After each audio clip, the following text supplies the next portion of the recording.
Bun, și cum, practic, putem noi să rescriem sau să reprogramăm ADN-ul ăsta psihologic? Păi sunt mai multe chestii, cum zicea Teo. Sunt mai multe terapii din fiecare, depinde ce. Prima oară depistezi.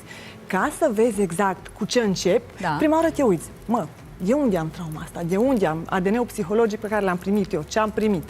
Emoția respectivă, imprintul negativ, de unde? De la mama, de la bunica, de la strămoși. Și după ce l-ai depistat și ai văzut din ce parte face parte, începi și lucrezi. Că pas cu pas.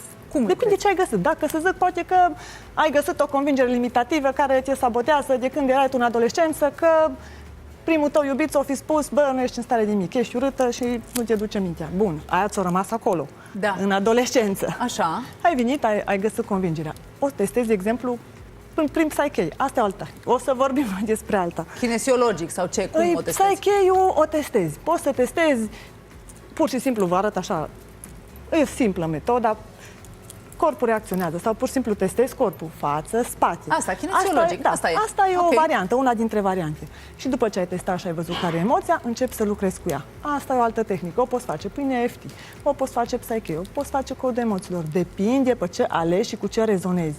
Pentru că în tehnica asta, ca să ajungi să-ți rezolvi traumele, trebuie mai exact să depistezi, să o vezi. Să vezi trauma. Să o vezi care undeva o găsești. Că multă lume vine la mine și mă întreabă, eu mă simt așa, mă simt singură, mi-e frică să intru într-o relație. De ce? Păi hai să vedem.